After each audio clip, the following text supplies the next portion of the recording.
te raka. I'm Bernard Akara Tami ana tuke ngā te rūnei Taranaki.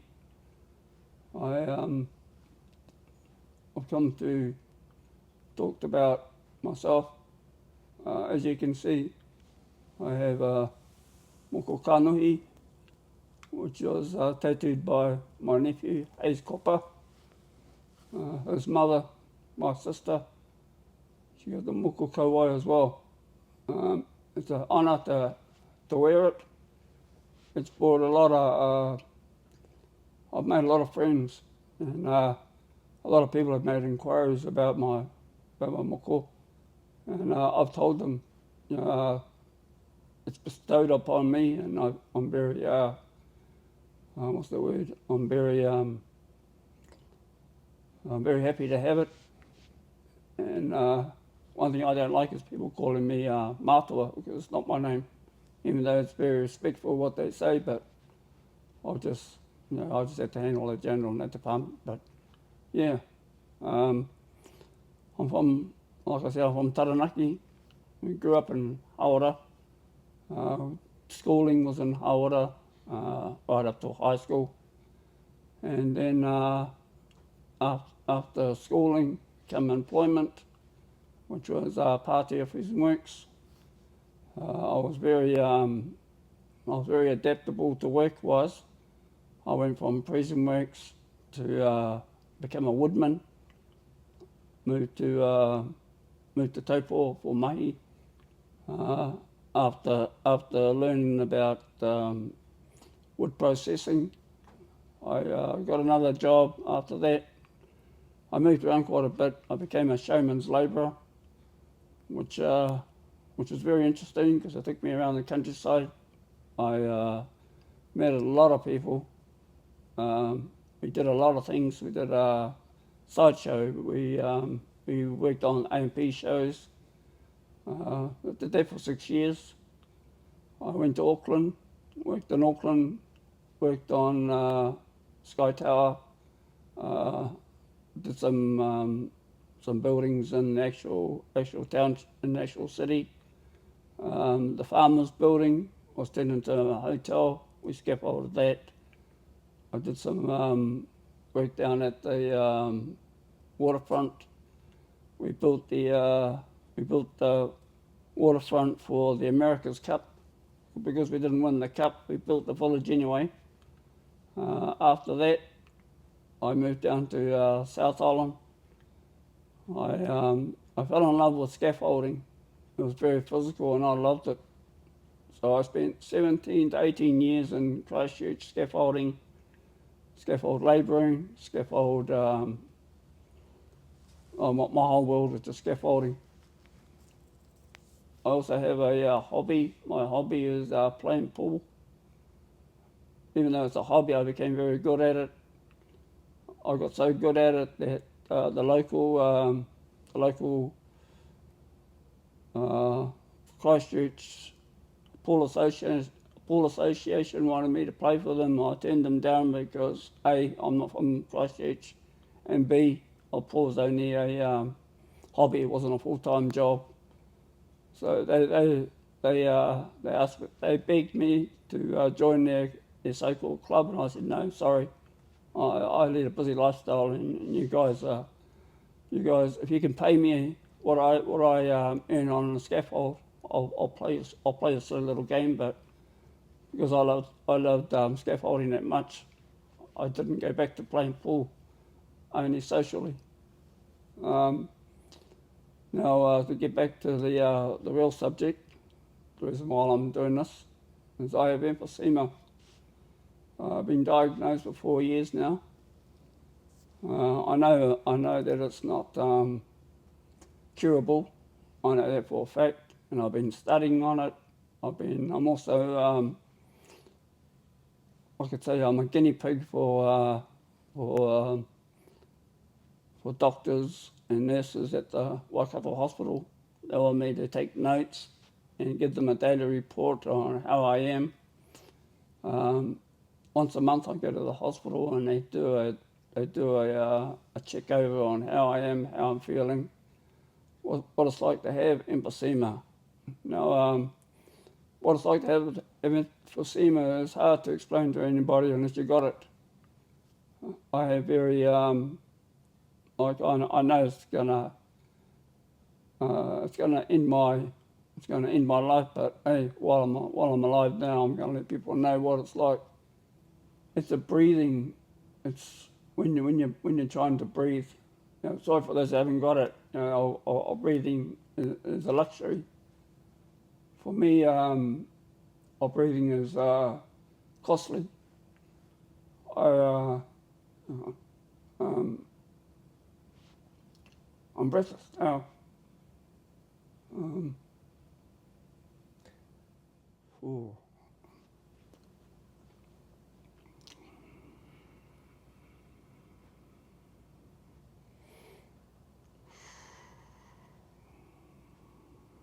I had a feeling this was going to happen.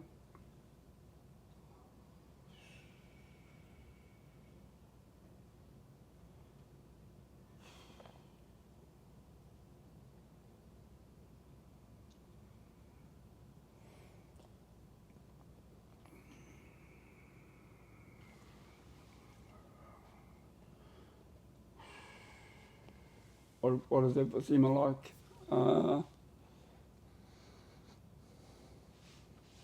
It's really hard to breathe. It's very, yeah. The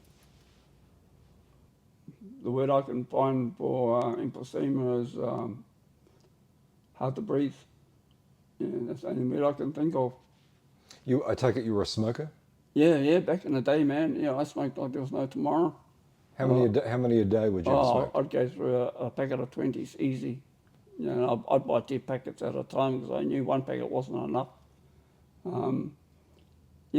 Smoking, drinking, weed as well.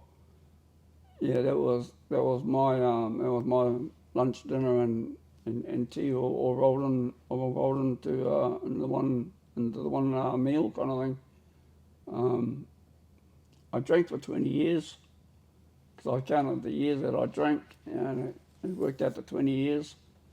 I smoked for double that because I've been smoking since I was 14, and I smoked weed for about 15 years. Once it came into play, that was it, man. That was me.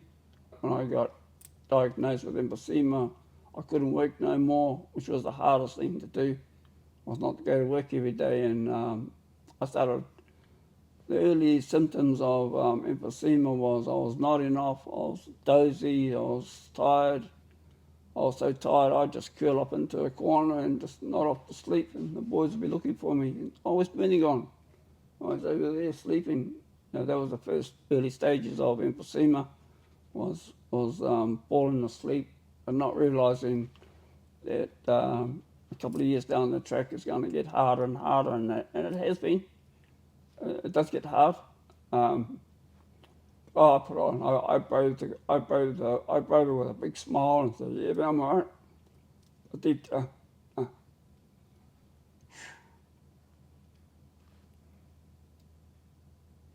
I'd like to meet someone else that's got it. Interesting. So what are you feeling deep down? What are you really feeling? You're saying that you present a face to the world, but inside your own private thoughts, what's it like? It's not a nice picture in there. Yeah, deep down, man, it's scary. It is very scary in there. Are you scared of dying, or are you scared of the pain? Oh, a bit of both, really. You know, if I want to go, I'd like to go with a bang, man, because the pain is bearable, but I want to get rid of it. You know, because of the constant pills that I've been taking just to keep me all right. Yeah, with all the pills that they're giving me, or You know, I know deep down that things are going to get worse, and if they haven't got a pill to, they haven't got a pill to make me right. I know that, you know, and the sad thing is that all the I've lost a lot of friends, and yet I've got the worst illness of all. And I've surpassed a lot of friends who have died, either car accidents or natural causes, suicides. You know, I've lost a lot of friends. There's a book at the library called All My Friends Are Dying. I read it when I was in jail. The book had stories in there of guys who party with their mates, and then on their way home they had a car accident, and only one guy survived the accident, and he wrote a story in this book about how his friends and that are all mates one minute, and next minute they're all dead. You know, from a silly mistake, from drinking and driving. What I've never done is bought myself a car, because I always thought that if I buy a car, I'm going to kill myself in it from drink driving, because I smoked a lot of dope, and I didn't want to drive. I didn't get paranoid from driving. I could handle that.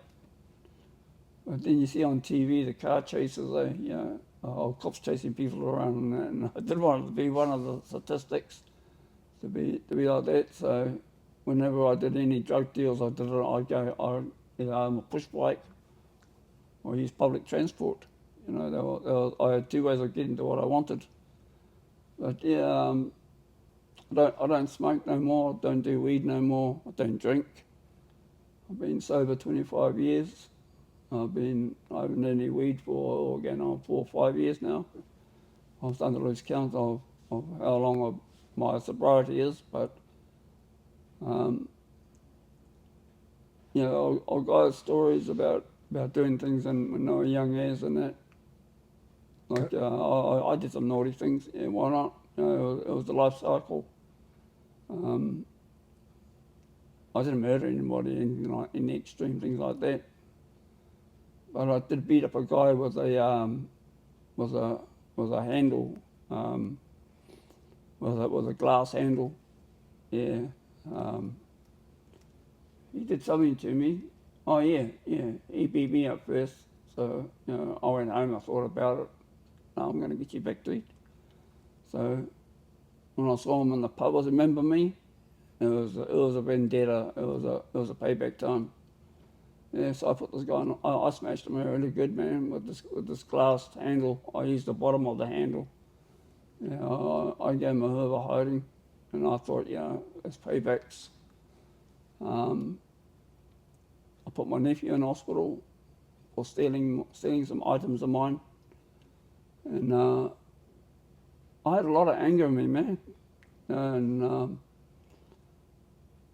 I think I narrowed down to the drinking. The drinking was throwing me out the windows and out the gate.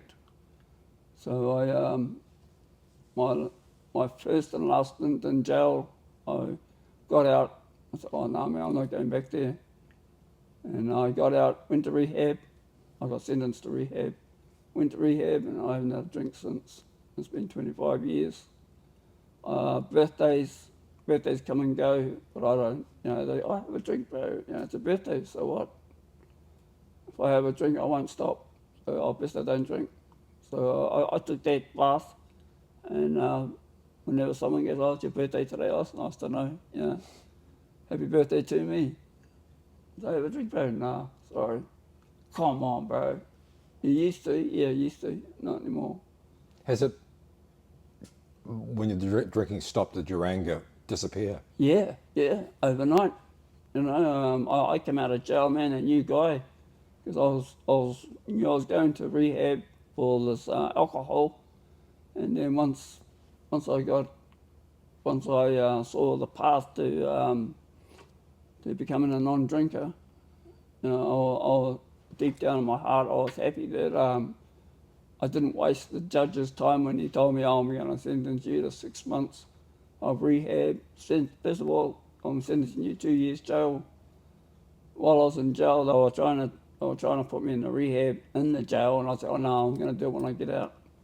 Yeah. When I did go to the rehab, when I got out of the jail, at first it was a mix. It was a mix rehab. I didn't mind. Haven't seen any woman for 2 years, apart from the lady screws in jail. But yeah, it was good to have women company. Having 6 sisters, man, it blew my mind. Having female company fresh out of jail. So yeah, this is cool. But yeah, I haven't touched a bottle since I've been out. Since I've been in rehab. When I got out of rehab, man, that was me. My plan was to stay like this, stay sober. So wherever I went, you know, like the guys I worked with, man, I'll be in the pub. See you later. I'm going home. Come down the pub. No. Because I told them if I start, bro, you ain't gonna like me. Because I could turn on them, you know, at the blink of an eye. I knew that if I start drinking, man, things are gonna get ugly, you know, and I don't want that to happen. So when I travelled down to the South Island, met a lot of Māoris down there. First thing I did was went to a pub looking for Māoris, because I know through the North Island here, when you went looking for anybody, you go to the pub. So I went to a pub down in Christchurch, found me a wahine, and her and her mates, they were going, gee, you don't drink. That's unusual for Māoris, you know, leathered up to the teeth, ringed up to the max. Yeah, they were really fascinated because I wouldn't drink. I'd go to parties, go to the pub all the time. I was more regular than some of the regulars, you know, and I was going, bro, you don't drink while you're here, because I want to be. This is punishment for I'm punishing myself for what I used to be like. Now I'll stay regular in the pubs. I joined the local pool teams and became a celebrity, and had birthday parties and that. And not one person asked me for a drink. They said, "Oh, get them a can," because they knew what I drank: lemonade, Coke. And our guys would try and entice me to, like, if they get me a drink, I'm going to buy them one. I said, "Oh, bro, if you get me a lemonade, I'm going to get you a lemonade." I'll best I get it myself, you know. So I became world famous down there in Christchurch because I was being sober. You become honest, you know. I went to a lot of rugby games.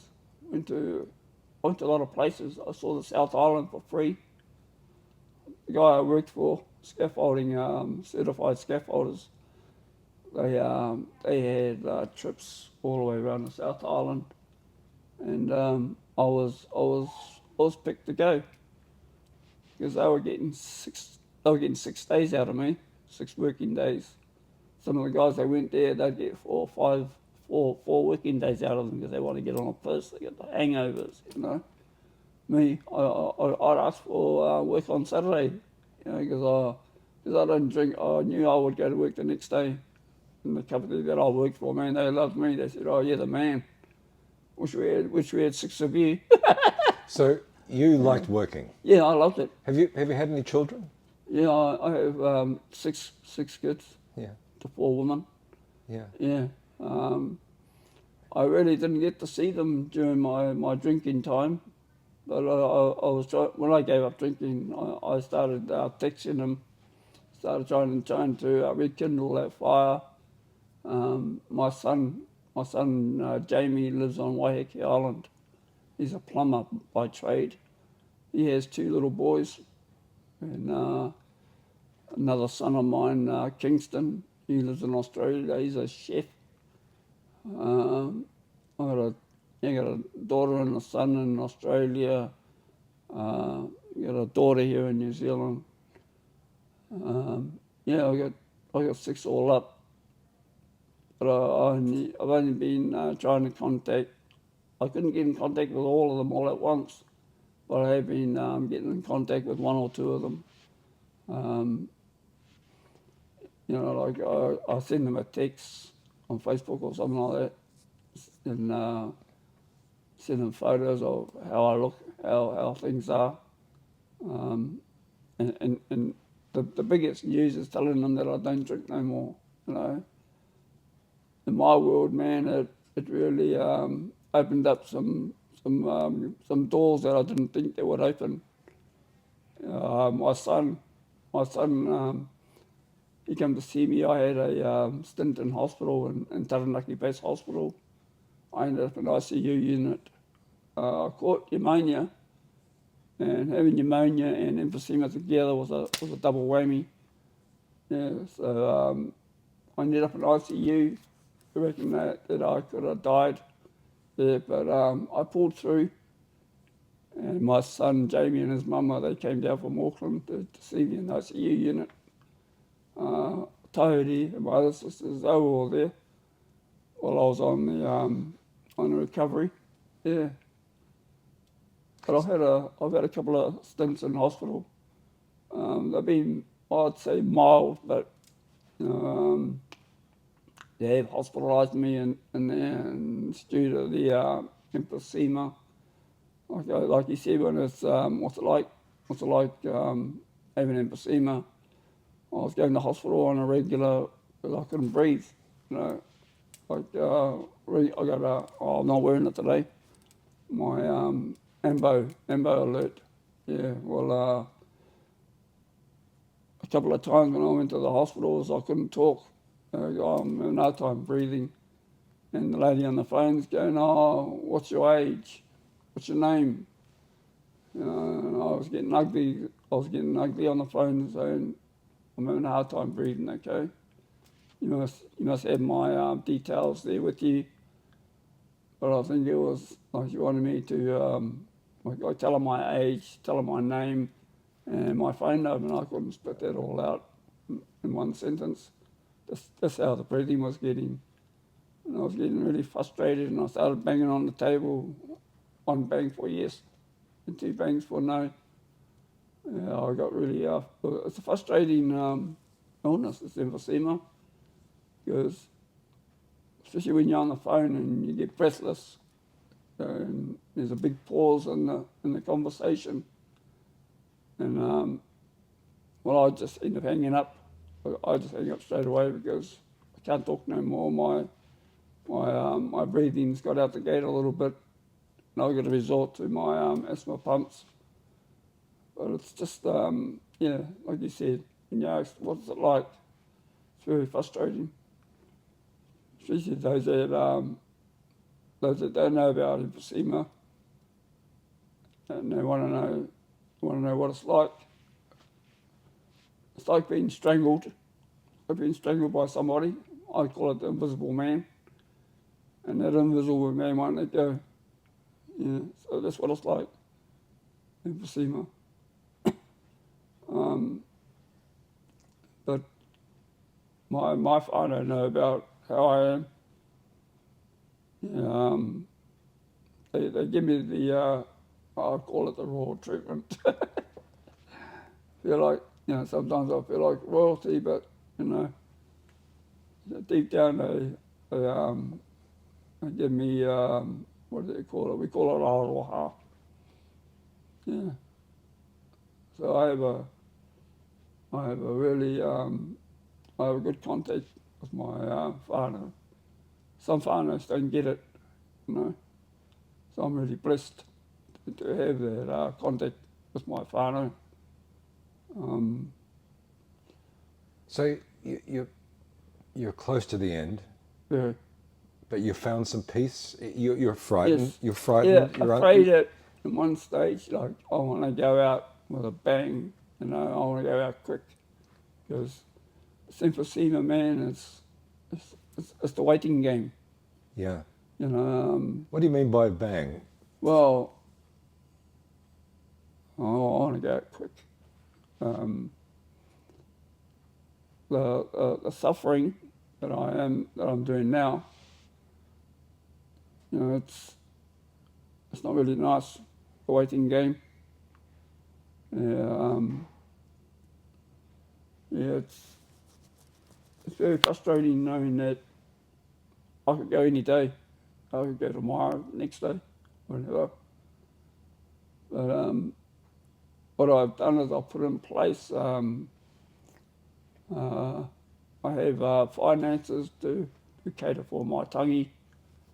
I have, I want to do a million things before I go, you know. But I know this guy, I won't be able to get to that stage of doing a million things.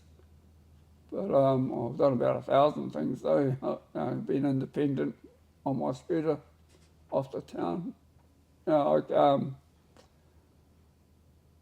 having my scooter, it entitles me to freedom. You know, if you're a rider, if you know how to ride in that and getting on the road, or like I do, I get on the footpath. It's freedom. Is it an electric scooter? Yeah. And it's having that freedom. You know, like you can't get anywhere else unless you're on that scooter by yourself and enjoying that moment of freedom. So, yeah, well, that's what I'm waiting for. So, in your last days, that freedom, your whānau, Yeah. your freedom, the anger's gone.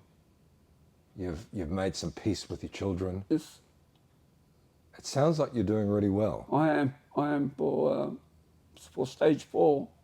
I don't know how many stages here are. I'd like to know, yeah. But my sister keeps a tab on the stages that I'm in. And yeah, stage 4 emphysema. It's not like bronchitis, because bronchitis can be cured. It's not like cancer. Cancer can't be cured, but I'm glad I haven't got cancer. But emphysema, man, it's been a rocky road. And I reckon the only person that that's really felt my pain is my sister. Mm. Do you want to die at home or do you want to die at hospice? Oh, I'd rather die at home because I'll be surrounded by whānau. Yeah, hospice on. As a Māori, I want to be surrounded by whānau, and having to come here where it's alien to me, you know. I've been going to what's that thing, babe? At the St. John's. I've been going to respite. Been going to St. John's rest home. Been going there. Yeah, at first I didn't like going there because there were some people there, man, that didn't like me. I didn't give a rat's about them either. And I thought it might have been racial discrimination. I thought my moko was scaring the daylights out of them because there's been no one there that has a moko. One lady tried to take my hat off me. I was wearing my hat at the table and she tried to take my hat off me, and I grabbed her by the arm and I said, sorry lady, don't go there. I know what you're trying to do, but it won't work, sorry. Take your hat off. Sorry, I just told her to go away. I can't bother someone else. Yeah, I vape now, I don't. I'd say vaping and cigarette smoking are two things. Right? Cigarette smoking, I'll choke. Vaping, I don't choke, so must be a remedy there. I've changed, I've been vaping for how long now? Just over a year, about 2 years. And in that 2 years, man, I've never coughed, I've never spluttered.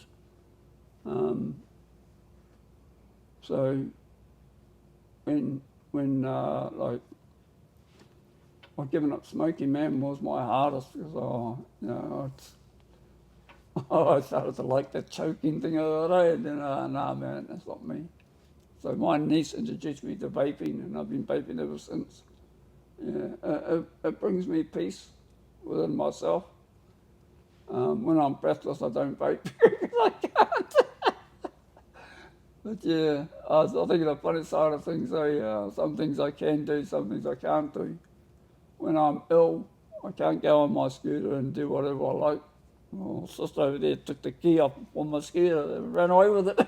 But, yeah, but my kid, she'd have to keep behind and headed away. Yeah, but you know, she knows me all right. I would have got on my scooter and gone for a cruise. But I just, you know, I thought, oh, she's been mean by hiding the key. But I could see the serious side of it. They didn't want me to go out and get really sick. You know, get really sick means longer time in hospital. So the less time in hospital, the better. When Hospice asked me to interview you, everybody kept on saying he worries us. He's out in that scooter and we worry. I wanted to turn up here on the scooter. Yeah, they come here for this interview, or I'll be wanting to come here and ride my scooter here because I could ride into the building of this magnitude because I got a note from my doctor which allows me to go to the mall, go to shopping centres, supermarkets. He wrote me a note explaining to people that I'm this patient with COPD, emphysema, stage 4, and I'm allowed to, with his signature, I'm allowed to ride anywhere I like. You know, and I do.